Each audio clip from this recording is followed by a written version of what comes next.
सत श्री अकाल। मैं हाँ जसवीर ते टीवी पंजाब दे खबरां दे इस बुलेटिन च तुहाडा स्वागत है। सब तो पहले एक नज़र पाउने आ अज दीआं खास खबरां ते। जगराओं च किसानां दी पहली महापंचायत च आया लोकां दा हड़। किसान आगूआं ने खेती कानून रद्द होण तक संघर्ष जारी रखण दा कीता ऐलान। मोदी नूं सब तो झूठा ते ड्रामेबाज प्रधानमंत्री ऐलानिया। दिल्ली पुलिस वालों गिरफ्तार दीप सिद्धू ते लाल किला केस च नामजद लखा सिधाणा दे हक च सड़कों ते उतरे नौजवानों ने फरीदकोट तो बठिंडा तक मोटरसाइकिलों ते कढ़िया रोस मार्च। दीप सिद्धू की रिहाई ते परचे रद्द करन दी कीती मंग। किसानां खिलाफ ट्विटर ते माड़े शब्द लिखण वाली कंगना रनौत दीआं वध सकदियां ने मुश्किलां। गिदड़बाहा दी अदालत च एक किसान ने दायर कीती कंगना खिलाफ शिकायत। 15 फरवरी नूं होवेगी मामले की सुणवाई।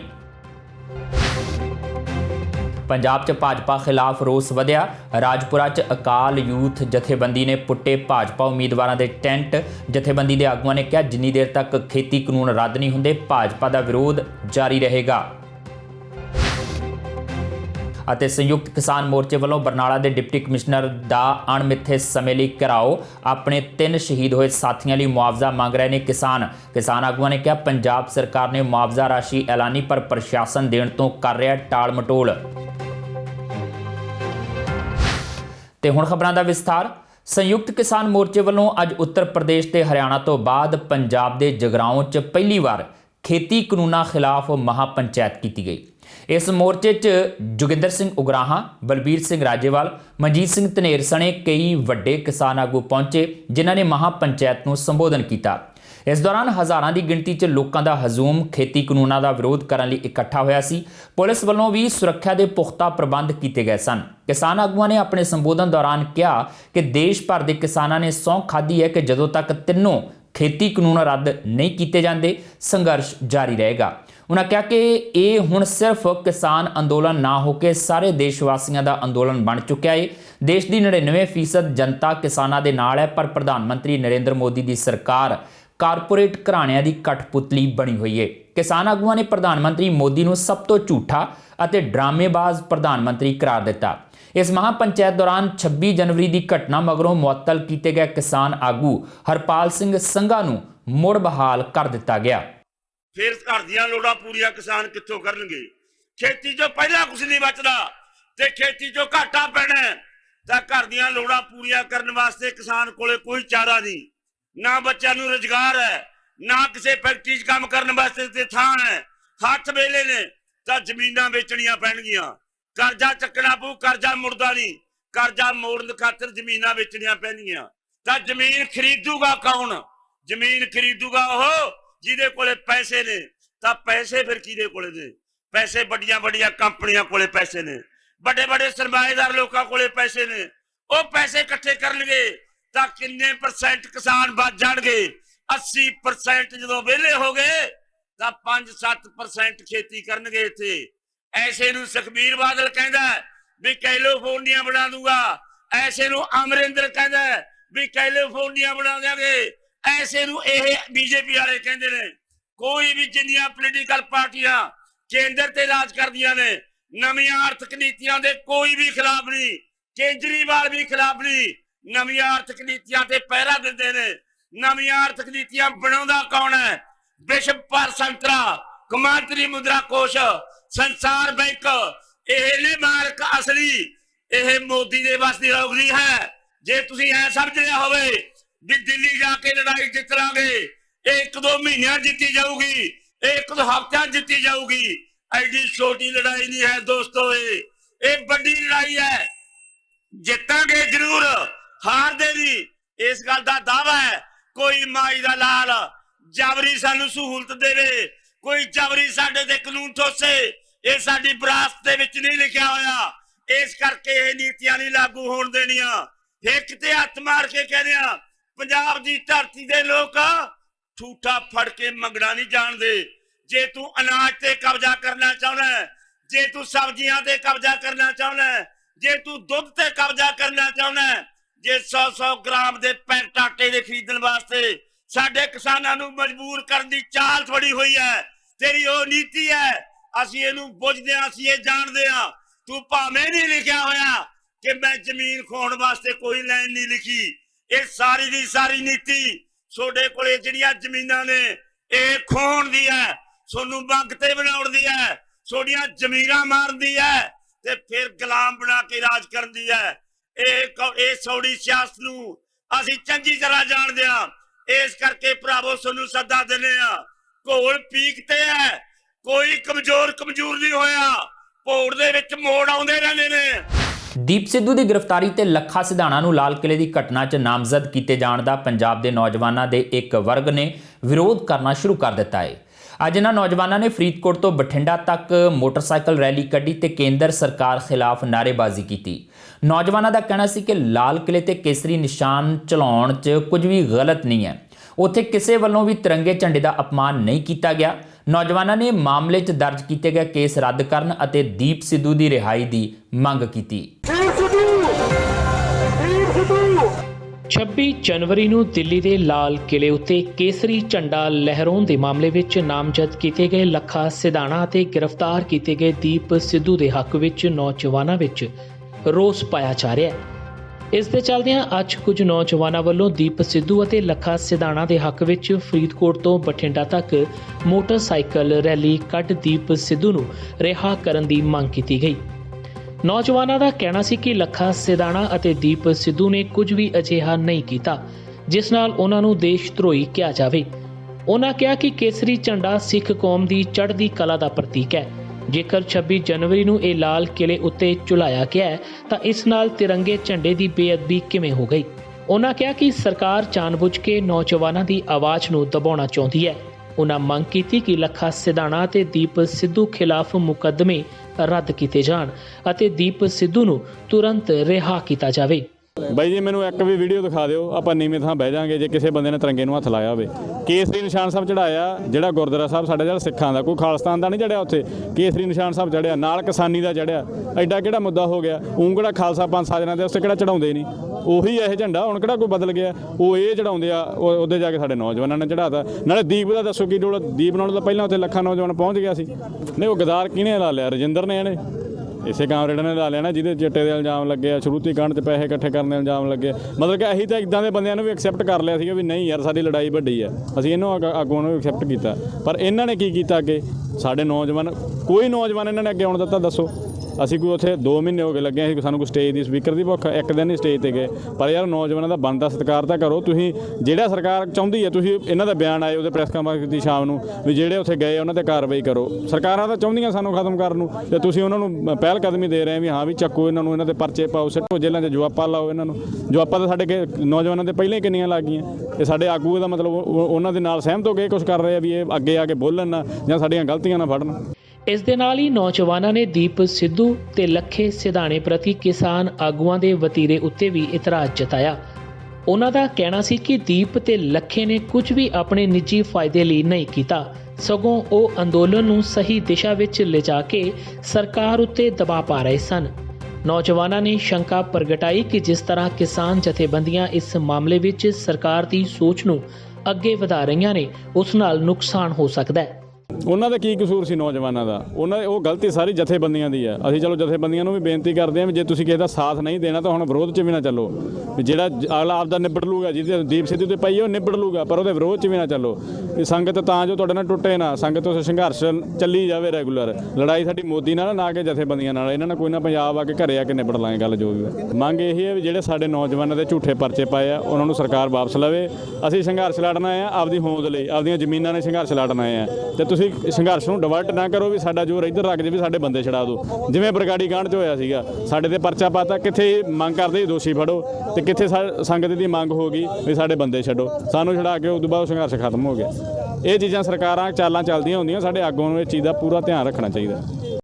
ਦੱਸ ਦਈਏ ਕਿ ਜਿਹੜੇ ਨੌਜਵਾਨ ਸੋਸ਼ਲ ਮੀਡੀਆ ਉੱਤੇ ਦੀਪ ਸਿੱਧੂ ਤੇ ਲੱਖਾ ਸਿਧਾਣਾ ਦਾ ਸਮਰਥਨ ਕਰ ਰਹੇ ਸਨ, ਹੁਣ ਉਹਨਾਂ ਨੇ ਸੜਕਾਂ ਉੱਤੇ ਉਤਰਨਾ ਸ਼ੁਰੂ ਕਰ ਦਿੱਤਾ ਹੈ। ਇਹ ਨੌਜਵਾਨ ਜਿੱਥੇ ਲਾਲ ਕਿਲੇ ਦੀ ਘਟਨਾ ਲਈ ਸਰਕਾਰੀ ਏਜੰਸੀਆਂ ਨੂੰ ਜ਼ਿੰਮੇਵਾਰ ਦੱਸ ਰਹੇ ਨੇ, ਉੱਥੇ ਕਿਸਾਨ ਆਗੂਆਂ ਉੱਤੇ ਵੀ ਸਹੀ ਤਰੀਕੇ ਨਾਲ ਅੰਦੋਲਨ ਦੀ ਅਗਵਾਈ ਨਾ ਕਰਨ ਦੇ ਇਲਜ਼ਾਮ ਲਗਾ ਰਹੇ ਨੇ। ਕਿਸਾਨਾਂ ਬਾਰੇ ਟਵਿੱਟਰ ਤੇ ਲਗਾਤਾਰ ਮਾੜੇ ਸ਼ਬਦ ਲਿਖਣੇ ਕੰਗਣਾ ਰਣੌਤ ਨੂੰ ਮਹਿੰਗਾ ਪੈ ਸਕਦਾ ਹੈ। ਇਸ ਦੇ ਲਈ ਪਹਿਲਾਂ 80 ਸਾਲਾਂ ਬੇਬੇ ਮਹਿੰਦਰ ਕੌਰ ਨੇ ਕੰਗਣਾ ਰਣੌਤ ਖਿਲਾਫ ਮਾਣਹਾਨੀ ਦਾ ਮੁਕੱਦਮਾ ਦਰਜ ਕਰਵਾਇਆ ਸੀ ਤੇ ਹੁਣ ਗਿੱਦੜਬਾਹਾ ਦੇ ਇੱਕ ਕਿਸਾਨ ਨੇ ਅਦਾਲਤ ਨੂੰ ਕੰਗਣਾ ਖਿਲਾਫ ਸ਼ਿਕਾਇਤ ਕੀਤੀ ਹੈ। ਕਿਸਾਨ ਦਾ ਕਹਿਣਾ ਸੀ ਕਿ ਕੰਗਣਾ ਲਗਾਤਾਰ ਪੰਜਾਬ ਦੇ ਕਿਸਾਨਾਂ ਨੂੰ ਅੱਤਵਾਦੀ, ਵੱਖਵਾਦੀ ਤੇ ਖਾਲਿਸਤਾਨੀ ਕਹਿ ਰਹੀ ਹੈ, ਜਿਸ ਨਾਲ ਉਹਨਾਂ ਦੇ ਦਿਲਾਂ ਨੂੰ ਠੇਸ ਪਹੁੰਚੀ ਹੈ। ਇਸ ਮਾਮਲੇ ਦੀ ਅਗਲੀ ਸੁਣਵਾਈ 15 ਫਰਵਰੀ ਨੂੰ ਹੋਵੇਗੀ। ਖੇਤੀ ਕਾਨੂੰਨਾਂ ਖਿਲਾਫ ਦਿੱਲੀ ਦੀਆਂ ਹੱਦਾਂ ਉੱਤੇ ਚੱਲ ਰਹੇ ਅੰਦੋਲਨ ਬਾਰੇ ਸੋਸ਼ਲ ਮੀਡੀਆ ਉੱਤੇ ਮਾੜੇ ਕਮੈਂਟਾਂ ਕਾਰਨ ਵਿਵਾਦਾਂ ਵਿੱਚ ਆਈ ਫਿਲਮੀ ਅਦਾਕਾਰ ਕੰਗਣਾ ਰਣੌਤ ਦੀਆਂ ਮੁਸ਼ਕਿਲਾਂ ਵੱਧ ਸਕਦੀਆਂ ਨੇ। ਗਿੱਦੜਬਾਹਾ ਦੇ ਕਿਸਾਨ ਹਰਸਿਮਰਨ ਸਿੰਘ ਸਿੱਧੂ ਨੇ ਐਡਵੋਕੇਟ ਕੁਲਜਿੰਦਰ ਸਿੰਘ ਸੰਧੂ ਅਤੇ ਐਡਵੋਕੇਟ ਸਨੇਹਪ੍ਰੀਤ ਸਿੰਘ ਮਾਨ ਰਾਹੀਂ ਅਦਾਲਤ ਵਿੱਚ ਕੰਗਣਾ ਰਣੌਤ ਵਿਰੁੱਧ ਇੱਕ ਸ਼ਿਕਾਇਤ ਦਾਇਰ ਕੀਤੀ ਹੈ। ਦਾਇਰ ਕੀਤੇ ਗਏ ਕੇਸ ਸੰਬੰਧੀ ਜਾਣਕਾਰੀ ਦਿੰਦਿਆਂ ਉਨ੍ਹਾਂ ਦੱਸਿਆ ਕਿ ਬੀਤੀ 3 ਫਰਵਰੀ ਨੂੰ ਕੰਗਣਾ ਰਣੌਤ ਨੇ ਆਪਣੇ ਟਵਿੱਟਰ ਅਕਾਊਂਟ ਤੋਂ ਦਿੱਲੀ ਵਿਖੇ ਖੇਤੀ ਕਾਨੂੰਨਾਂ ਦੇ ਵਿਰੋਧ ਵਿੱਚ ਸ਼ਾਂਤਮਈ ਅੰਦੋਲਨ ਕਰ ਰਹੇ ਕਿਸਾਨਾਂ ਲਈ ਅੱਤਵਾਦੀ, ਵੱਖਵਾਦੀ ਅਤੇ ਇੱਥੋਂ ਤੱਕ ਕਿ ਕੈਂਸਰ ਵਰਗੇ ਭੈੜੇ ਸ਼ਬਦ ਵਰਤ ਕੇ ਕਿਸਾਨਾਂ ਨੂੰ ਠੇਸ ਪਹੁੰਚਾਈ ਹੈ। ਇੰਨਾ ਹੀ ਨਹੀਂ, ਕੰਗਣਾ ਰਣੌਤ ਨੇ ਆਪਣੇ ਇਸ ਟਵੀਟ ਵਿੱਚ ਹਿੰਦੂ ਅਤੇ ਸਿੱਖਾਂ ਨੂੰ ਲੜਾਉਣ ਦੀ ਕੋਸ਼ਿਸ਼ ਵੀ ਕੀਤੀ ਹੈ। ਉਨ੍ਹਾਂ ਕਿਹਾ ਕਿ ਕੰਗਣਾ ਰਣੌਤ ਪਬਲਿਕ ਸਿਟੀ ਲਈ ਭਾਈਚਾਰਕ ਸਾਂਝ ਨੂੰ ਖਰਾਬ ਕਰ ਰਹੀ ਹੈ। ਕਿਸਾਨਾਂ ਦਾ ਨਾਲ ਸਾਡਾ ਵੀ ਸਾਥ ਹੈ। ਸ਼ਾਂਤਮਈ ਅੰਦੋਲਨ ਚੱਲ ਰਿਹਾ ਜਿਹੜਾ ਦਿੱਲੀ ਤੋਂ ਪਿਛਲੇ 75 ਦਿਨਾਂ ਤੋਂ, ਉਹਦੇ ਵਿੱਚ ਮੈਂ ਵੀ 3 ਵਾਰ ਆਪਦੇ ਕਿਸਾਨ ਭਰਾਵਾਂ ਨਾਲ ਜਿਹੜਾ ਉੱਥੇ ਪਹੁੰਚਿਆ ਤੇ ਦੇਖਿਆ, ਅੰਦਰੋਂ ਦੇਖਿਆ, ਸਥਿਤੀ ਦੇਖੀ। ਅੰਦੋਲਨ ਪੂਰਨ ਤੌਰ ਤੇ ਸ਼ਾਂਤਮਈ ਜਿਹੜਾ ਚੱਲ ਰਿਹਾ ਸੀਗਾ। ਤੇ ਉਸ ਤੋਂ ਬਾਅਦ ਮਿਤੀ ਜਿਹੜਾ 3 ਤਰੀਕ ਦੂਜੇ ਮਹੀਨੇ ਦੀ, ਉਸ ਦਿਨ ਮੈਂ ਇੱਕ ਟਵੀਟ ਵੇਖਿਆ ਜਿਹੜਾ ਕੰਗਣਾ ਰਣੌਤ ਦੁਆਰਾ ਜਿਹੜਾ ਕੀਤਾ ਗਿਆ ਸੀਗਾ। ਉਹਦੇ ਤੇ ਜਿਹੜੀ ਸ਼ਬਦਾਵਲੀ ਇਸ ਤਰ੍ਹਾਂ ਦੀ ਅੱਤਵਾਦੀ, ਵੱਖਵਾਦੀ ਜਿਹੜੇ ਕਿਸਾਨ ਆ ਉਹਨਾਂ ਨੂੰ ਕਿਹਾ ਗਿਆ ਸੀ, ਜਿਹੜੀ ਮੈਂ ਦੇਖ ਕੇ ਮੇਰੇ ਮਨ ਨੂੰ ਬਹੁਤ ਜ਼ਿਆਦਾ ਠੇਸ ਪਹੁੰਚੀ। ਤੇ ਜਿਹੜੇ ਮੇਰੇ ਦੋਸਤ ਮਿੱਤਰ ਸੀ, ਜਦੋਂ ਉਹਨਾਂ ਨੇ ਵੀ ਦੇਖਿਆ ਤੇ ਮੇਰੇ ਨਾਲ ਗੱਲਬਾਤ ਕੀਤੀ, ਉਹ ਵੀ ਜਿਹੜਾ ਉਹਨਾਂ ਦੇ ਮਨਾਂ ਨੂੰ ਵੀ ਠੇਸ ਪਹੁੰਚੀ ਤੇ ਉਹ ਵੀ ਮੈਨੂੰ ਉਸ ਨਿਗਾਹ ਨਾਲ ਦੇਖਣ ਲੱਗ ਪਏ, ਜਿਹਦੇ ਸੰਬੰਧ 'ਚ ਮੈਂ ਅੱਜ ਮਾਣਯੋਗ ਅਦਾਲਤ ਵਿੱਚ ਜਿਹੜਾ ਕੰਪਲੇਂਟ ਫਾਈਲ ਕੀਤੀ ਆ, ਜਿਹੜੀ ਅੱਗੇ 15 ਤਰੀਕ ਦੂਸਰੇ ਮਹੀਨੇ ਦੀ ਅੱਗੇ ਗਵਾਹੀ ਵਾਸਤੇ ਜਿਹੜੀ ਉਹਦੀ ਪੈਂਡਿੰਗ ਹੈ। ਕੰਗਣਾ ਰਣੌਤ ਜੋ ਫਿਲਮੀ ਐਕਟਰੈਸ ਹੈ, ਉਹਦੇ ਖਿਲਾਫ ਜਿਹੜਾ ਇਹ ਕੰਪਲੇਂਟ ਫਾਈਲ ਕੀਤੀ ਹੈ। ਸੈਕਸ਼ਨ 499, 500, 506, 153, 153A, 153B IPC ਅਤੇ ਸੈਕਸ਼ਨ 67 ਇਨਫੋਰਮੇਸ਼ਨ ਟੈਕਨੋਲੋਜੀ ਐਕਟ 2000 ਦੇ ਤਹਿਤ ਕੰਪਲੇਂਟ ਫਾਈਲ ਕੀਤੀ ਅੱਜ। ਅਗਲੀ ਤਰੀਕ 15/2 ਦੇ ਲਈ ਨਿਰਧਾਰਤ ਹੈ। ਉਹਦੇ ਵਿੱਚ ਜਿਹੜਾ ਪ੍ਰੀ ਸਮਨਿੰਗ ਐਵੀਡੈਂਸ ਹੋਣੀ ਆ ਕੰਪਲੇਨੈਂਟ ਧਿਰ ਦੀ, ਉਸ ਦੇ ਲਈ ਇਹ ਫਿਕਸ ਕੀਤੀ ਗਈ ਹੈ। ਇਹ ਕੇਸ ਦੇ ਵਿੱਚ ਜੋ ਮੇਨ ਕੰਗਣਾ ਰਣੌਤ ਨੇ ਟਵੀਟ ਕੀਤੇ ਆਪਣੇ ਟਵਿੱਟਰ ਦੇ ਉੱਤੋਂ, ਉਹ ਬੜੇ ਭੜਕਾਊ ਭਾਈਚਾਰਕ ਸਾਂਝ ਦੇ ਵਿੱਚ ਤਰੇੜਾਂ ਪਾਉਣ ਦੀ ਕੋਸ਼ਿਸ਼ ਕੀਤੀ ਹੈ ਉਹਨੇ। ਜਿਹੜੇ ਕਿਸਾਨ ਦਿੱਲੀ ਬਾਰਡਰਾਂ ਤੇ ਬੈਠੇ ਆ ਪਿਛਲੇ 75 ਦਿਨ ਤੋਂ ਕਰੀਬ, ਉਹਨਾਂ ਨੂੰ ਬੜੇ ਮਾੜੇ ਲਫ਼ਜ਼ਾਂ ਦੇ ਨਾਲ ਸੰਬੋਧਨ ਕੀਤਾ। ਅੱਤਵਾਦੀ, ਵੱਖਵਾਦੀ, ਕੈਂਸਰ ਤੱਕ ਦਾ ਨਾਮ ਦਿੱਤਾ ਗਿਆ ਕਿ ਕੈਂਸਰ ਟਰੇਸ ਹੋ ਗਿਆ, ਇਹਨੂੰ ਹੁਣ ਆਪਾਂ ਰਿਮੂਵ ਕਰਨਾ।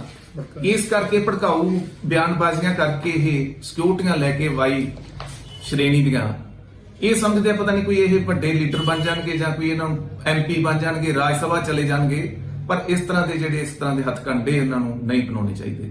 ਦੱਸ ਦਈਏ ਕਿ ਇਸ ਕੇਸ ਦੀ ਅਗਲੀ ਤਰੀਕ 15 ਫਰਵਰੀ ਨੂੰ ਮੁਕਰਰ ਕੀਤੀ ਗਈ ਹੈ। ਇਸ ਦਿਨ ਅਦਾਲਤ 'ਚ ਗਵਾਹੀਆਂ ਦਰਜ ਕੀਤੀਆਂ ਜਾ ਸਕਦੀਆਂ ਨੇ। ਇਸ ਦੇ ਨਾਲ ਹੀ ਕੰਗਣਾ ਰਣੌਤ ਨੂੰ ਪੇਸ਼ ਹੋਣ ਲਈ ਸੰਮਨ ਵੀ ਜਾਰੀ ਕੀਤੇ ਜਾ ਸਕਦੇ ਨੇ।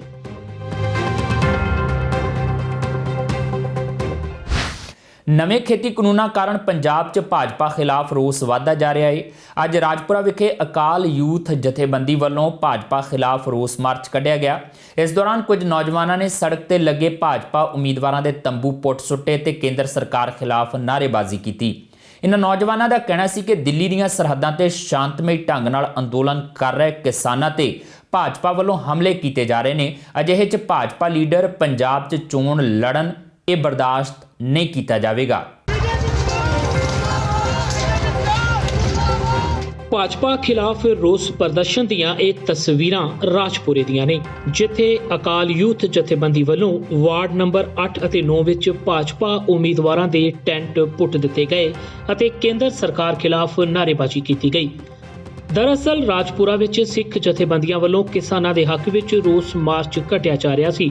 ਇਸ ਦੌਰਾਨ ਕੁਝ ਨੌਜਵਾਨ ਭਾਜਪਾ ਦੇ ਦਫ਼ਤਰਾਂ ਦੇ ਬਾਹਰ ਸੜਕ ਉੱਤੇ ਲੱਗੇ ਟੈਂਟ ਵੇਖ ਕੇ ਆਪੇ ਤੋਂ ਬਾਹਰ ਹੋ ਗਏ।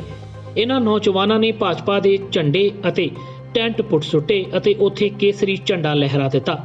ਇਸ ਮੌਕੇ ਅਕਾਲ ਯੂਥ ਜਥੇਬੰਦੀਆਂ ਦੇ ਆਗੂਆਂ ਦਾ ਕਹਿਣਾ ਸੀ ਕਿ ਕਈ ਮਹੀਨਿਆਂ ਤੋਂ ਪੰਜਾਬ ਸਮੇਤ ਕਈ ਰਾਜਾਂ ਦੇ ਕਿਸਾਨ 3 ਕਾਲੇ ਕਾਨੂੰਨਾਂ ਨੂੰ ਰੱਦ ਕਰਵਾਉਣ ਲਈ ਦਿੱਲੀ ਦੇ ਬਾਰਡਰਾਂ ਉੱਤੇ ਬੈਠੇ ਹੋਏ ਨੇ ਅਤੇ ਭਾਜਪਾ ਤੇ ਆਰਐਸਐਸ ਦੇ ਗੁੰਡਿਆਂ ਵੱਲੋਂ ਕਿਸਾਨਾਂ ਦੀਆਂ ਸਟੇਜਾਂ ਅਤੇ ਟੈਂਟਾਂ ਨੂੰ ਤੋੜਿਆ ਜਾ ਰਿਹਾ ਹੈ ਅਤੇ ਸ਼ਾਂਤਮਈ ਢੰਗ ਨਾਲ ਧਰਨਾ ਦੇ ਰਹੇ ਕਿਸਾਨਾਂ ਉੱਤੇ ਹਮਲੇ ਕਰਵਾਏ ਜਾ ਰਹੇ ਨੇ। ਉਧਰ ਪੰਜਾਬ 'ਚ ਭਾਜਪਾ ਵਾਲੇ ਚੋਣਾਂ ਲੜ ਰਹੇ ਨੇ, ਜਿਸ ਨੂੰ ਪੰਜਾਬ ਦੇ ਕਿਸਾਨ ਅਤੇ ਸਿੱਖ ਸੰਗਤ ਕਦੇ ਵੀ ਬਰਦਾਸ਼ਤ ਨਹੀਂ ਕਰੇਗੀ। ਉਨ੍ਹਾਂ ਕਿਹਾ ਕਿ ਭਾਜਪਾ ਵਾਲਿਆਂ ਦਾ ਮੁਕੰਮਲ ਬਾਈਕਾਟ ਕੀਤਾ ਜਾਵੇਗਾ। ਦੇਖੋ ਜੀ, ਇਹਦੀ ਵਜ੍ਹਾ ਸਾਡੇ ਸਾਹਮਣੇ ਕਲੀਅਰ ਹੈ ਕਿ ਕਈ ਮਹੀਨਿਆਂ ਤੋਂ ਜਿਹੜੇ ਸਾਡੇ ਕਿਸਾਨ ਉੱਥੇ ਦਿੱਲੀ ਦੇ ਸਿੰਘੂ ਬਾਰਡਰ ਦੇ ਵਿੱਚ ਠੰਡ ਦੇ ਵਿੱਚ ਬੈਠੇ ਨੇ, ਉਹ ਕਾਲੇ ਕਾਨੂੰਨਾਂ ਨੂੰ ਰੱਦ ਕਰਾਉਣ ਲਈ ਸਰਕਾਰ ਤੋਂ ਮੰਗ ਕਰ ਰਹੇ ਨੇ। ਉਲਟਾ ਸਰਕਾਰ ਉਹਨਾਂ ਤੇ ਕਦੇ ਪਾਣੀ ਦੀ ਵਿਛੋੜਾ ਸੱਟਦੀ ਹੈ, ਕਿਤੇ ਹੰਝੂ ਗੈਸ ਦੇ ਗੋਲੇ ਮਾਰਦੀ ਹੈ, ਕਿਤੇ ਆਰਐਸਐਸ ਤੇ ਬੀਜੇਪੀ ਦੇ ਗੁੰਡਿਆਂ ਨੂੰ ਭੇਜ ਕੇ ਉਹਨਾਂ ਦੀ ਸਟੇਜਾਂ ਤੇ ਹਮਲੇ ਕਰਾਉਂਦੀ ਹੈ। ਮਤਲਬ ਇਹ ਕਿੱਥੋਂ ਦਾ ਕਾਨੂੰਨ ਹੈ, ਇਹ ਕਿੱਥੋਂ ਦੀ ਡੈਮੋਕ੍ਰੇਸੀ ਹੈ ਕਿ ਜਿਹੜੇ ਬੰਦੇ ਕੋਈ ਧਰਨਾ ਲਾਉਣ, ਆਪਣੀ ਮੰਗ ਰੱਖਣ ਲੋਕਾਂ ਦੇ ਅੱਗੇ, ਉਹਨਾਂ ਦੇ ਉੱਤੇ ਤੁਸੀਂ ਗੋਲੀਆਂ ਵਰਾ ਦਿਓ, ਉਹਨਾਂ ਦੇ ਨੌਜਵਾਨਾਂ ਨੂੰ ਤੁਸੀਂ ਚੱਕ ਕੇ ਜੇਲ੍ਹਾਂ 'ਚ ਸੱਟ ਦਿਓ। ਪਹਿਲਾਂ ਤਾਂ ਬੀਜੇਪੀ ਨੇ ਜ਼ੋਰ ਲਾਇਆ ਕਿ ਇਕੱਲਾ ਇਹ ਸਿੱਖਾਂ ਦਾ ਇਨਕਲਾਬ ਹੈ। ਠੀਕ ਹੈ, ਸਿੱਖਾਂ ਨੇ ਇਹਨੂੰ ਸ਼ੁਰੂ ਕੀਤਾ, ਪਰ ਅੱਜ ਪੂਰੇ ਮੁਲਕ ਦੇ ਵਿੱਚ ਹਰ ਇੱਕ ਬੱਚਾ ਹਿੰਦੂ, ਮੁਸਲਮਾਨ, ਸਿੱਖ, ਈਸਾਈ ਸਾਰੇ ਹੀ ਇਸ ਅੰਦੋਲਨ ਦਾ, ਇਨਕਲਾਬ ਦਾ ਹਿੱਸਾ ਬਣ ਚੁੱਕੇ ਨੇ। ਦੇਖੋ ਜੀ, ਇਹ ਸਿਰਫ ਬੀਜੇਪੀ ਦਾ ਬਾਈਕਾਟ ਹੈ ਸਾਡਾ। ਮੈਂ ਬਾਰ-ਬਾਰ ਕਲੀਅਰ ਕਰਦਾ, ਕਿਸੇ ਜਾਤ ਨਾਲ, ਕਿਸੇ ਧਰਮ ਨਾਲ, ਕਿਸੇ ਖਿੱਤੇ ਦੇ ਲੋਕਾਂ ਨਾਲ, ਕਿਸੇ ਬੋਲੀ ਦੇ ਲੋਕਾਂ ਨਾਲ ਕੋਈ ਲੈਣ ਦੇਣਾ ਨਹੀਂ। ਸਿਰਫ ਸਾਡੀ ਬੀਜੇਪੀ ਦੇ ਖਿਲਾਫ ਲੜਾਈ ਹੈ। ਜਦੋਂ ਤੱਕ ਇਹ ਕਾਲੇ ਕਾਨੂੰਨ ਰੱਦ ਨਹੀਂ ਕਰ ਦਿੰਦੇ, ਉਦੋਂ ਤੱਕ ਜਾਰੀ ਰਹੂਗੀ। ਦੂਜੇ ਪਾਸੇ ਭਾਜਪਾ ਆਗੂਆਂ ਦਾ ਕਹਿਣਾ ਸੀ ਕਿ ਉਹਨਾਂ ਨੂੰ ਕਿਸਾਨਾਂ ਤੋਂ ਕੋਈ ਸ਼ਿਕਾਇਤ ਨਹੀਂ ਹੈ ਅਤੇ ਉਹ ਵੀ ਕਿਸਾਨਾਂ ਦੀਆਂ ਜਾਇਜ਼ ਮੰਗਾਂ ਦਾ ਸਮਰਥਨ ਕਰਦੇ ਨੇ, ਪਰ ਖੇਤੀ ਕਾਨੂੰਨਾਂ ਦਾ ਮਸਲਾ ਕੌਮੀ ਪੱਧਰ ਦਾ ਹੈ, ਇਸ ਲਈ ਉਹ ਇਸ ਵਿੱਚ ਕੁਝ ਨਹੀਂ ਕਰ ਸਕਦੇ। ਇਸ ਦੇ ਨਾਲ ਹੀ ਉਹਨਾਂ ਨੇ ਕਿਹਾ ਕਿ ਇਹ ਤੋੜ ਭੰਨ ਕਿਸਾਨਾਂ ਵੱਲੋਂ ਨਹੀਂ, ਸਗੋਂ ਕੁਝ ਸ਼ਰਾਰਤੀ ਅਨਸਰਾਂ ਵੱਲੋਂ ਕੀਤੀ ਗਈ ਹੈ, ਜਿਸ ਦੀ ਜਾਣਕਾਰੀ ਉਹ ਆਪਣੀ ਪਾਰਟੀ ਦੇ ਨੇਤਾਵਾਂ ਨੂੰ ਦੇਣਗੇ। ਮੇਰੀ ਤਾਂ ਖੈਰ ਉਹਨਾਂ ਨਾਲ ਮੁਲਾਕਾਤ ਨਹੀਂ ਹੋਈ, ਲੇਕਿਨ ਕੱਲ੍ਹ ਵੀ ਕਿਸਾਨ ਜਥੇਬੰਦੀਆਂ ਵੱਲੋਂ ਕੱਲ੍ਹ ਵੀ ਇੱਥੇ ਧਰਨਾ ਲਾਇਆ ਗਿਆ ਸੀਗਾ। ਮੈਂ ਕੱਲ੍ਹ ਵੀ ਤੁਹਾਡੇ ਮਾਧਿਅਮ ਰਾਹੀਂ ਦੱਸਿਆ ਸੀਗਾ ਕਿ ਕਿਸਾਨ ਭਰਾ ਜੋ ਨੇ ਇਹ ਸਾਡੇ, ਅਸੀਂ ਇਹਨਾਂ ਦਾ ਸਤਿਕਾਰ ਕਰਦੇ ਹਾਂ।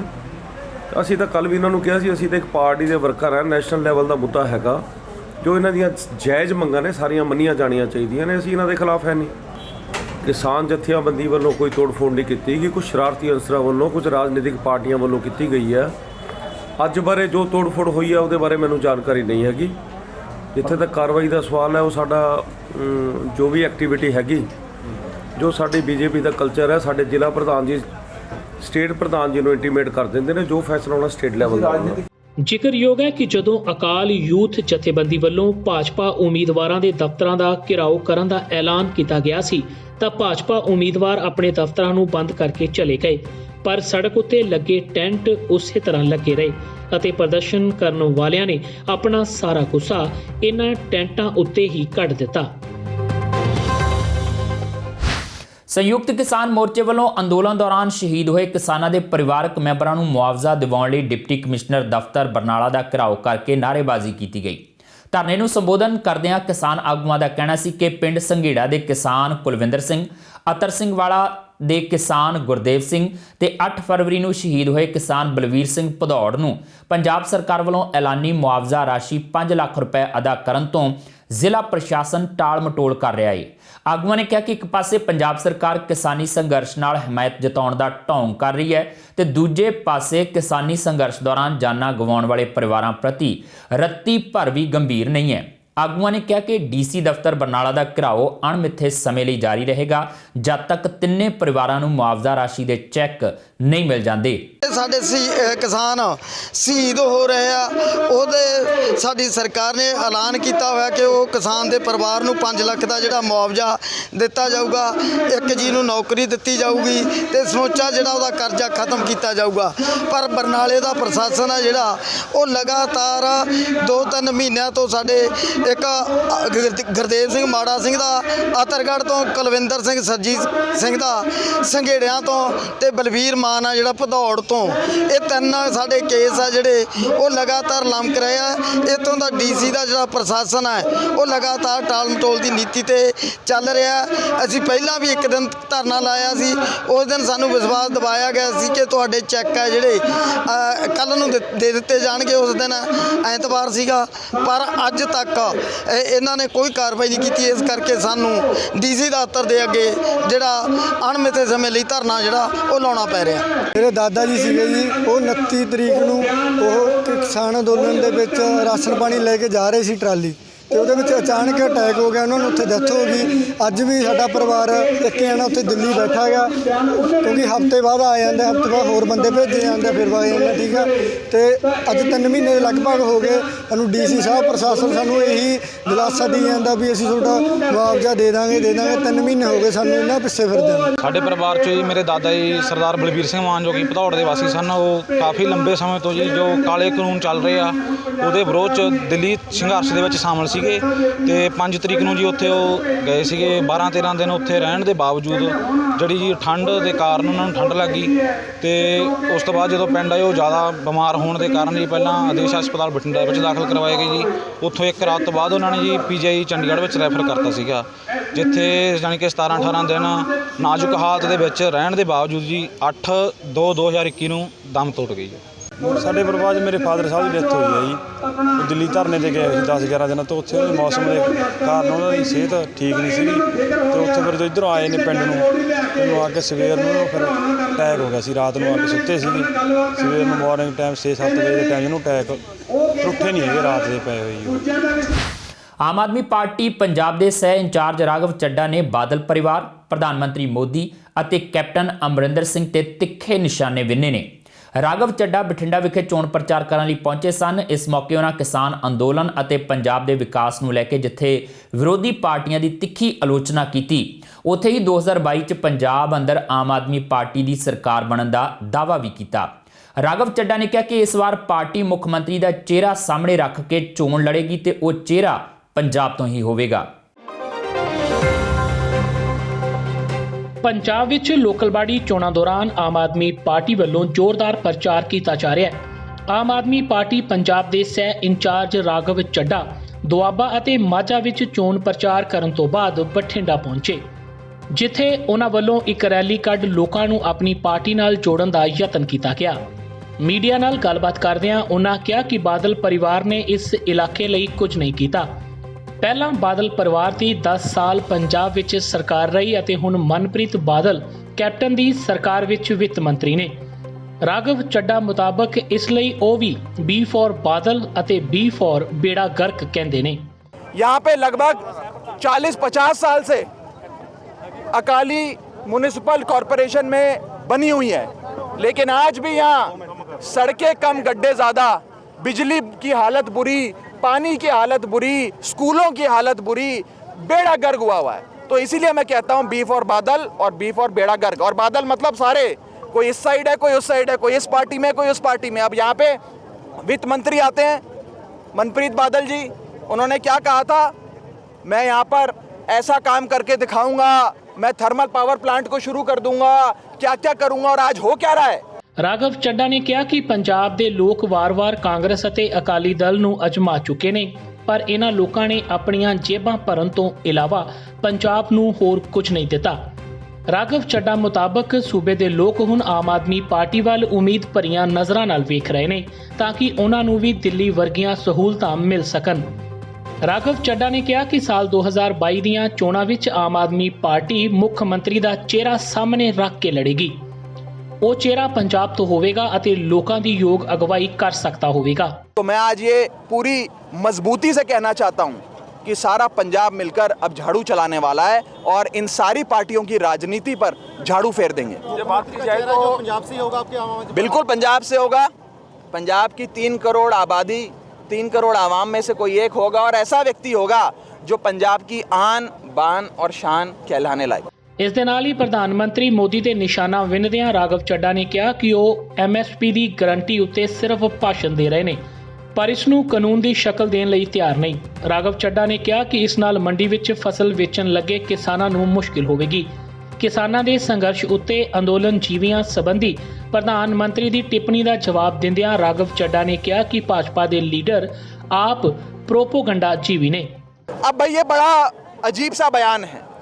एमएसपी था, एमएसपी है, एमएसपी रहेगा, ये कहते हैं प्रधानमंत्री मोदी जी। अब मुझे एक बात बताओ, जब किसान अपनी फसल बेचने जाएगा और एमएसपी मान लीजिए उसकी एक फसल की 800 रुपये है और बाजार में जाता है बेचने, मंडी में जाता है, तो मंडी में उसको या मंडी के बाहर उसको 400 रुपये मिलते हैं 800 की जगह, तो किसान कहेगा कि मेरे प्रधानमंत्री ने कहा है कि 800 रुपये की है एमएसपी, तो एमएसपी पे खरीदो। तो जो खरीदार होगा, जो व्यापारी होगा, वो बोलेगा कानून दिखा, तो किसान बोलेगा जी कानून तो नहीं है, लेकिन ये यूट्यूब पे प्रधानमंत्री जी का भाषण है, ये भाषण सुन के मेरे को एमएसपी दे दो, क्योंकि यूट्यूब पे जो प्रधानमंत्री का भाषण है उसमें मोदी जी कह रहे हैं कि एमएसपी था, एमएसपी है, एमएसपी रहेगा। क्या भाषणों से आप सरकार चला सकते हैं? मैं ये कहना चाहता हूं कि जहां तक भाजपा सरकार की बात है, उनका भाषण ही उनका शासन है और कुछ नहीं है, सिर्फ भाषण ही शासन है। मोदी ने बोला जो आंदोलन कर रहे हैं परजीवी है, बहुत सारे लोग उनसे निकले हैं, आंदोलन जीवी है। देखिए ये लोग प्रोपेगेंडा जीवी हैं, ये लोग प्रोपेगेंडा पे जीते हैं। दुष्प्रचार, झूठा प्रचार, किसान आंदोलन को बदनाम करने का जो प्रोपेगेंडा इन्होंने चलाया है, तो मैं इन आंदोलन जीवी नाम का जो उन्होंने एक वो दिया है, शब्द दिया है, मैं कहना चाहता हूँ आप सब प्रोपेगेंडा जीवी हो। ਪੱਤਰਕਾਰਾਂ ਨਾਲ ਗੱਲਬਾਤ ਦੌਰਾਨ ਰਾਘਵ ਚੱਡਾ ਨੇ ਕੈਪਟਨ ਅਮਰਿੰਦਰ ਸਿੰਘ ਉੱਤੇ ਵੀ ਇਲਜ਼ਾਮ ਲਗਾਏ ਕਿ ਉਹ ਭਾਜਪਾ ਦੇ ਇਸ਼ਾਰੇ ਉੱਤੇ ਕਿਸਾਨ ਵਿਰੋਧੀ ਫੈਸਲੇ ਲੈ ਰਹੇ ਨੇ ਅਤੇ ਪੰਜਾਬ ਵਿੱਚ ਗੁੰਡਾਗਰਦੀ ਨਾਲ ਲੋਕਲ ਬਾਡੀ ਚੋਣਾਂ ਜਿੱਤਣਾ ਚਾਹੁੰਦੇ ਨੇ। ਸ਼੍ਰੋਮਣੀ ਅਕਾਲੀ ਦਲ ਦੇ ਪ੍ਰਧਾਨ ਸੁਖਬੀਰ ਬਾਦਲ ਨੇ ਇੱਕ ਵਾਰ ਫਿਰ ਪੰਜਾਬ ਦੇ ਚੋਣ ਕਮਿਸ਼ਨਰ ਦੀ ਕਰੜੀ ਨਿਖੇਧੀ ਕੀਤੀ ਹੈ। ਸੁਖਬੀਰ ਬਾਦਲ ਨੇ ਜਲਾਲਾਬਾਦ ਵਿਖੇ ਪੱਤਰਕਾਰਾਂ ਨਾਲ ਗੱਲਬਾਤ ਕਰਦਿਆਂ ਕਿਹਾ ਕਿ ਕਾਂਗਰਸ ਨੇ ਲੋਕਲ ਬਾਡੀ ਚੋਣਾਂ 'ਚ ਗੁੰਡਾਗਰਦੀ ਦੀਆਂ ਸਾਰੀਆਂ ਹੱਦਾਂ ਪਾਰ ਕਰ ਦਿੱਤੀਆਂ ਨੇ। ਦੂਜੀਆਂ ਪਾਰਟੀਆਂ ਦੇ ਵਰਕਰਾਂ ਨੂੰ ਧਮਕਾਇਆ ਜਾ ਰਿਹਾ ਹੈ। ਮੋਗਾ 'ਚ 2 ਜਣਿਆਂ ਨੂੰ ਗੱਡੀ ਥੱਲੇ ਦੇ ਕੇ ਕਤਲ ਕਰ ਦਿੱਤਾ ਗਿਆ, ਪਰ ਚੋਣ ਕਮਿਸ਼ਨਰ ਕਾਂਗਰਸ ਦੀ ਝੋਲੀ ਬੈਠਾ ਨਜ਼ਰ ਆ ਰਿਹਾ ਹੈ ਤੇ ਉਸ ਵੱਲੋਂ ਕੋਈ ਕਾਰਵਾਈ ਨਹੀਂ ਕੀਤੀ ਜਾ ਰਹੀ। ਸੁਖਬੀਰ ਬਾਦਲ ਚੋਣ ਕਮਿਸ਼ਨਰ ਤੋਂ ਇੰਨੇ ਨਾਰਾਜ਼ ਸਨ ਕਿ ਇੱਕ ਸਵਾਲ ਦੇ ਜਵਾਬ 'ਚ ਉਹਨਾਂ ਨੂੰ ਘਟੀਆ ਬੰਦਾ ਤੱਕ ਆਖ ਦਿੱਤਾ। ਜਿਹੜਾ ਇਲੈਕਸ਼ਨ ਕਮਿਸ਼ਨ ਹੈ ਉਹ ਤਾਂ ਮਤਲਬ ਸਭ ਤੋਂ ਨਕੰਮਾ ਇਲੈਕਸ਼ਨ ਕਮਿਸ਼ਨ ਹੈ, ਮੈਨੂੰ ਲੱਗਦਾ ਕਾਂਗਰਸ ਦੀ ਝੋਲੀ 'ਚ ਬੈਠਾ ਹੈ। ਇਹ ਤੋਂ ਮਾੜਾ ਇਲੈਕਸ਼ਨ ਕਮਿਸ਼ਨ ਨਹੀਂ ਹੋ ਸਕਦਾ ਤੇ ਉਹਦਾ ਘਰੇ ਬੈਠਾ ਹੈ, ਮੈਂ ਤਨਖਾਹ ਲਈ ਜਾਂਦਾ, ਜਿਹੜਾ ਕੰਮ ਕਰਨਾ ਸੀ ਉਹ ਬਿਲਕੁਲ ਛੱਡਤਾ। ਹੁਣ ਇੱਥੇ ਗੁੰਡਾਗਰਦੀ ਇੰਨੀ ਹੈ, ਦੇਖੋ ਕੱਲ ਮੋਗੇ ਗੁੰਡਾਗਰਦੀ ਕੀਤੀ, 2 ਬੰਦਿਆਂ ਨੂੰ ਮਾਰ ਦਿੱਤਾ। ਹੁਣ ਇੱਥੇ ਜਿਹੜਾ ਕਾਂਗਰਸ ਦਾ ਇੱਥੋਂ ਦਾ MLA ਹੈ, ਹੁਣੀ ਮੈਨੂੰ ਇੱਕ ਮਾਈ ਆਈ ਮੇਰੇ ਕੋਲੇ, ਉਹਦੇ ਵਿਚਾਰੇ ਬੇਟੇ ਨੂੰ ਗੋਲੀ ਮਾਰ ਕੇ ਉਹਦੇ ਜਿਹੜਾ ਨਾਲ ਰਹਿੰਦਾ ਉਹਦੇ ਨਾਲ 24 ਘੰਟੇ ਗੁੰਡੇ ਰੱਖਦੇ ਆ। ਉਹ ਜਿਹੜੇ ਗੁੰਡੇ ਨਾਲ ਰੱਖਦੇ ਆ ਉਹਨਾਂ ਦੇ ਨਾਲ ਜਿਹੜੇ ਗੁੰਡੇ ਰਹਿੰਦੇ ਆ ਉਹਨਾਂ ਤੋਂ ਗੋਲੀ ਮਾਰਦੀ ਉਹਦੇ ਵਿਚਾਰੇ ਬੱਚੇ ਦੇ, ਤੇ ਪੁਲਿਸ ਨੂੰ ਕਹਿਤਾ ਕਿ ਇਹਨੂੰ ਫੜਨਾ ਨਹੀਂ। ਆ ਪੁਲਿਸ ਮੁਲਾਜ਼ਮ ਦਾ ਮਤਲਬ ਹੈ ਇਨਸਾਫ ਦੇਣਾ। ਇੱਥੇ ਤਾਂ ਪੁਲਿਸ ਦਾ ਹੁਕਮ ਲੈਂਦੇ MLA ਤੋਂ। ਤੁਸੀਂ ਪੈਰਾਮਿਲਿਟਰੀ ਫੋਰਸ ਦੀ ਫਿਰ ਡਿਮਾਂਡ ਕਿਉਂ ਨਹੀਂ ਕਰ ਰਹੇ? ਤੁਹਾਨੂੰ ਲੱਗਦਾ ਹੀ ਪੰਜਾਬ ਪੁਲਿਸ ਦੇ ਇਲੈਕਸ਼ਨ ਦੇ ਨਿਸ਼ਪਕਸ਼ ਹੋਣਗੇ? ਜਿਹੜਾ ਇਲੈਕਸ਼ਨ ਕਮਿਸ਼ਨ ਆ ਉਹ ਇੰਨਾ ਘਟੀਆ ਬੰਦਾ, ਉਹਨੇ ਪੈਰਾਮਿਲਿਟਰੀ ਫੋਰਸ ਲਾਉਣੀ ਨਹੀਂ, ਅਸੀਂ ਮੰਗਣੀ ਨਹੀਂ ਉਦੋਂ। ਨਗਰ ਕੌਂਸਲ ਚੋਣਾਂ ਦੇ ਪ੍ਰਚਾਰ ਲਈ ਤਪਾ ਮੰਡੀ ਪਹੁੰਚੇ ਕੈਬਨਿਟ ਮੰਤਰੀ ਵਿਜੇਂਦਰ ਸਿੰਗਲਾ ਦਾ ਕਾਂਗਰਸ ਵਰਕਰਾਂ ਵੱਲੋਂ ਨਿੱਘਾ ਸਵਾਗਤ ਕੀਤਾ ਗਿਆ। ਕਾਂਗਰਸੀ ਵਰਕਰਾਂ ਨੇ ਸਿੰਗਲਾ ਉੱਤੇ ਫੁੱਲ ਬਰਸਾਏ ਤੇ ਉਹਨਾਂ ਨੂੰ ਜੀ ਆਇਆਂ ਕਿਹਾ। ਇਸ ਮੌਕੇ ਪੱਤਰਕਾਰਾਂ ਨਾਲ ਗੱਲਬਾਤ ਦੌਰਾਨ ਵਿਜੇਂਦਰ ਸਿੰਗਲਾ ਨੇ ਕਿਹਾ ਕਿ ਲੋਕਾਂ ਦਾ ਪਿਆਰ ਵੇਖ ਕੇ ਲੱਗਦਾ ਹੈ ਕਿ ਕਾਂਗਰਸ ਇਹਨਾਂ ਚੋਣਾਂ 'ਚ ਵੱਡੀ ਜਿੱਤ ਹਾਸਲ ਕਰੇਗੀ। ਕਾਂਗਰਸ ਵੱਲੋਂ ਕਿਸੇ ਵੀ ਤਰ੍ਹਾਂ ਦੀ ਧੱਕੇਸ਼ਾਹੀ ਨਹੀਂ ਕੀਤੀ ਜਾਵੇਗੀ ਤੇ ਨਾ ਹੀ ਚੋਣ ਮਸ਼ੀਨਰੀ ਦੀ ਦੁਰਵਰਤੋਂ ਕੀਤੀ ਜਾਵੇਗੀ। ਇਸ ਦੇ ਨਾਲ ਹੀ ਉਹਨਾਂ ਕਿਸਾਨ ਅੰਦੋਲਨ ਨੂੰ ਲੈ ਕੇ ਮੋਦੀ ਸਰਕਾਰ ਦੀ ਤਿੱਖੀ ਆਲੋਚਨਾ ਕੀਤੀ। ਚੋਣਾਂ ਕਾਂਗਰਸ ਪਾਰਟੀ ਨੇ ਜਿੱਤਣੀ ਹੈ, ਕੋਈ ਧੱਕਾ ਨਹੀਂ ਹੋਊਗਾ, ਪਾਰਦਰਸ਼ਤਾ ਨਾਲ ਚੋਣ ਹੋਊਗੀ, ਇਮਾਨਦਾਰੀ ਤੇ ਸੱਚਾਈ ਤੇ ਡਿਵੈਲਪਮੈਂਟ ਦੇ ਮੁੱਦੇ ਤੇ ਅਸੀਂ ਚੋਣ ਲੜ ਰਹੇ ਹਾਂ, ਜਿੱਤਾਂਗੇ ਔਰ ਲੋਕਾਂ ਵਾਸਤੇ ਕੰਮ। ਬੀਜੇਪੀ ਦੀ ਮੋਦੀ ਸਰਕਾਰ ਦੀ ਕਾਰਗੁਜ਼ਾਰੀ ਨੇ ਅੱਜ ਬੀਜੇਪੀ ਨੂੰ ਆਪਣੇ ਆਪ ਨੂੰ ਬੀਜੇਪੀ ਤੋਂ ਪੰਜਾਬ 'ਚ ਲੋਕਾਂ ਨੂੰ ਆਪਣਾ ਪੱਲਾ ਝਾੜਨਾ ਪੈ ਗਿਆ, ਕਿਉਂਕਿ ਉਹਨਾਂ ਦਾ ਜੋ ਅੜੀਅਲ ਰਵੱਈਆ ਰਿਹਾ ਕਿਸਾਨੀ ਮੁੱਦੇ ਦੇ ਉੱਪਰ, ਕਿਸ ਤਰ੍ਹਾਂ ਪੰਜਾਬ ਦੇ ਕਿਸਾਨ ਨੇ, ਮਜ਼ਦੂਰ ਨੇ, ਗਰੀਬ ਨੇ, ਛੋਟੇ ਦੁਕਾਨਦਾਰ ਨੇ, ਟਰੱਕ ਆਪਰੇਟਰ ਨੇ, ਆੜਤੀਏ ਨੇ ਮਿਲ ਕੇ ਆਪਣਾ ਪੇਟ ਭੁੱਖਾ ਰੱਖ ਕੇ ਦੇਸ਼ ਦਾ ਢਿੱਡ ਭਰਨ ਦਾ ਕੰਮ ਕੀਤਾ ਸੀ। ਅੱਜ ਉਸ ਮੋਦੀ ਬੀਜੇਪੀ ਸਰਕਾਰ ਨੇ ਉਹ ਸਾਰੇ ਪਰਿਵਾਰਾਂ ਨੂੰ ਇਹ 3 ਕਾਲੇ ਕਾਨੂੰਨਾਂ ਦੇ ਤਹਿਤ ਦੱਬਣ ਦੀ ਕੋਸ਼ਿਸ਼ ਕੀਤੀ ਹੈ। ਇਸ ਕਰਕੇ ਅੱਜ ਸਾਰੇ ਪੰਜਾਬ ਹੀ ਨਹੀਂ ਪੂਰੇ ਹਿੰਦੁਸਤਾਨ ਦੇ ਲੋਕਾਂ ਦਾ ਬੀਜੇਪੀ ਤੋਂ ਮੂੰਹ ਭੰਗ ਹੋਇਆ। ਉਧਰ ਕਾਂਗਰਸ ਦੇ ਵਿਧਾਇਕ ਅਮਰਿੰਦਰ ਸਿੰਘ ਰਾਜਾ ਵੜਿੰਗ ਬੁਢਲਾਡਾ ਤੇ ਮਾਨਸਾ ਵਿਖੇ ਆਪਣੀ ਪਾਰਟੀ ਦੇ ਉਮੀਦਵਾਰਾਂ ਦਾ ਚੋਣ ਪ੍ਰਚਾਰ ਕਰਨ ਲਈ ਪਹੁੰਚੇ। ਇਸ ਮੌਕੇ ਰਾਜਾ ਵੜਿੰਗ ਦਾ ਕਹਿਣਾ ਸੀ ਕਿ ਜਿਸ ਤਰ੍ਹਾਂ ਦਾ ਸਮਰਥਨ ਕਾਂਗਰਸ ਨੂੰ ਲੋਕਲ ਬਾਡੀ ਚੋਣਾਂ ਦੌਰਾਨ ਮਿਲ ਰਿਹਾ ਹੈ, ਉਸ ਨੂੰ ਵੇਖ ਕੇ ਲੱਗਦਾ ਹੈ ਕਿ ਇੱਥੇ ਪੂਰੇ ਬਹੁਮਤ ਨਾਲ ਕਾਂਗਰਸ ਦੀਆਂ ਮਿਊਨਿਸਪਲ ਕਮੇਟੀਆਂ ਬਣਨਗੀਆਂ। ਰਾਜਾ ਵੜਿੰਗ ਨੇ ਕਿਹਾ ਕਿ ਕਾਂਗਰਸ ਸੂਬੇ ਦੇ ਵਿਕਾਸ ਲਈ ਕੋਈ ਕਸਰ ਬਾਕੀ ਨਹੀਂ ਛੱਡੇਗੀ। ਮੈਨੂੰ ਲੱਗਦਾ ਕਿ ਜਿਸ ਤਰ੍ਹਾਂ ਦਾ ਲੋਕਾਂ ਦਾ ਉਤਸ਼ਾਹ ਹੈ, ਅੱਜ ਤੁਸੀਂ ਆ ਦੇਖਿਆ ਦੋਵਾਂ ਵਾਰਡਾਂ ਦੇ ਵਿੱਚ ਰੈਲੀ ਦਾ ਰੂਪ ਧਾਰਨ ਕਰ ਗਿਆ, ਇੱਕ ਜਲਸਾ ਹੈ ਛੋਟਾ। ਮੈਨੂੰ ਉਮੀਦ ਹੈ ਕਿ ਕੈਪਟਨ ਅਮਰਿੰਦਰ ਸਿੰਘ ਦੀ ਯੋਗ ਅਗਵਾਈ ਦੇ ਹੇਠ ਇਸ ਵਾਰੀ ਅਸੀਂ ਬੁਢਲਾਡਾ ਮਾਨਸਾ ਦੇ ਵਿੱਚ ਪੂਰਨ ਬਹੁਮਤ ਦੇ ਨਾਲ ਅਸੀਂ ਆਪਦੀ ਮਿਊਨਿਸਪਲ ਕਮੇਟੀ ਬਣਾਵਾਂਗੇ। ਇਹ ਸਨ ਹੁਣ ਤੱਕ ਦੀਆਂ ਖਬਰਾਂ ਤੇ ਜਾਂਦੇ ਇੱਕ ਵਾਰ ਫਿਰ ਨਜ਼ਰ ਪਾਉਂਦੇ ਹਾਂ ਮੁੱਖ ਖਬਰਾਂ ਤੇ। ਜਗਰਾਉਂ 'ਚ ਕਿਸਾਨਾਂ ਦੀ ਪਹਿਲੀ ਮਹਾ ਪੰਚਾਇਤ 'ਚ ਆਇਆ ਲੋਕਾਂ ਦਾ ਹੜ੍ਹ। ਕਿਸਾਨ ਆਗੂਆਂ ਨੇ ਖੇਤੀ ਕਾਨੂੰਨ ਰੱਦ ਹੋਣ ਤੱਕ ਸੰਘਰਸ਼ ਜਾਰੀ ਰੱਖਣ ਦਾ ਕੀਤਾ ਐਲਾਨ। ਮੋਦੀ ਨੂੰ ਸਭ ਤੋਂ ਝੂਠਾ ਤੇ ਡਰਾਮੇਬਾਜ਼ ਪ੍ਰਧਾਨ ਮੰਤਰੀ ਐਲਾਨਿਆ। ਦਿੱਲੀ ਪੁਲਿਸ ਵੱਲੋਂ ਗ੍ਰਿਫਤਾਰ ਦੀਪ ਸਿੱਧੂ ਤੇ ਲਾਲ ਕਿਲਾ ਕੇਸ 'ਚ ਨਾਮਜ਼ਦ ਲੱਖਾ ਸਿਧਾਣਾ ਦੇ ਹੱਕ 'ਚ ਸੜਕਾਂ ਤੇ ਉਤਰੇ ਨੌਜਵਾਨਾਂ ਨੇ ਫਰੀਦਕੋਟ ਤੋਂ ਬਠਿੰਡਾ ਤੱਕ ਮੋਟਰਸਾਈਕਲਾਂ ਤੇ ਕੱਢਿਆ ਰੋਸ ਮਾਰਚ। ਦੀਪ ਸਿੱਧੂ ਦੀ ਰਿਹਾਈ ਤੇ ਪਰਚੇ ਰੱਦ ਕਰਨ ਦੀ ਕੀਤੀ ਮੰਗ। ਕਿਸਾਨਾਂ ਖਿਲਾਫ ਟਵਿੱਟਰ ਤੇ ਮਾੜੇ ਸ਼ਬਦ ਲਿਖਣ ਵਾਲੀ ਕੰਗਣਾ ਰਣੌਤ ਦੀਆਂ ਵੱਧ ਸਕਦੀਆਂ ਨੇ ਮੁਸ਼ਕਲਾਂ। ਗਿੱਦੜਬਾਹਾ ਦੀ ਅਦਾਲਤ 'ਚ ਇੱਕ ਕਿਸਾਨ ਨੇ ਦਾਇਰ ਕੀਤੀ ਕੰਗਣਾ ਖਿਲਾਫ ਸ਼ਿਕਾਇਤ। 15 ਫਰਵਰੀ ਨੂੰ ਹੋਵੇਗੀ ਮਾਮਲੇ ਦੀ ਸੁਣਵਾਈ। ਪੰਜਾਬ 'ਚ ਭਾਜਪਾ ਖਿਲਾਫ ਰੋਸ ਵਧਿਆ। ਰਾਜਪੁਰਾ 'ਚ ਅਕਾਲ ਯੂਥ ਜਥੇਬੰਦੀ ਨੇ ਪੁੱਟੇ ਭਾਜਪਾ ਉਮੀਦਵਾਰਾਂ ਦੇ ਟੈਂਟ। ਜਥੇਬੰਦੀ ਦੇ ਆਗੂਆਂ ਨੇ ਕਿਹਾ ਜਿੰਨੀ ਦੇਰ ਤੱਕ ਖੇਤੀ ਕਾਨੂੰਨ ਰੱਦ ਨਹੀਂ ਹੁੰਦੇ ਭਾਜਪਾ ਦਾ ਵਿਰੋਧ ਜਾਰੀ ਰਹੇਗਾ। ਅਤੇ ਸੰਯੁਕਤ ਕਿਸਾਨ ਮੋਰਚੇ ਵੱਲੋਂ ਬਰਨਾਲਾ ਦੇ ਡਿਪਟੀ ਕਮਿਸ਼ਨਰ ਦਾ ਅਣਮਿੱਥੇ ਸਮੇਂ ਲਈ ਘਿਰਾਓ। ਆਪਣੇ 3 ਸ਼ਹੀਦ ਹੋਏ ਸਾਥੀਆਂ ਲਈ ਮੁਆਵਜ਼ਾ ਮੰਗ ਰਹੇ ਨੇ ਕਿਸਾਨ ਆਗੂਆਂ ਨੇ ਕਿਹਾ ਪੰਜਾਬ ਸਰਕਾਰ ਨੇ ਮੁਆਵਜ਼ਾ ਰਾਸ਼ੀ ਐਲਾਨੀ ਪਰ ਪ੍ਰਸ਼ਾਸਨ ਦੇਣ ਤੋਂ ਕਰ ਰਿਹਾ ਟਾਲ ਮਟੋਲ। ਇਸ ਦੇ ਨਾਲ ਹੀ ਆਪਣੇ ਜਸਵੀਰ ਨੂੰ ਦਿਓ ਇਜਾਜ਼ਤ ਤੇ ਦੇਖਦੇ ਰਹੋ ਟੀਵੀ ਪੰਜਾਬ।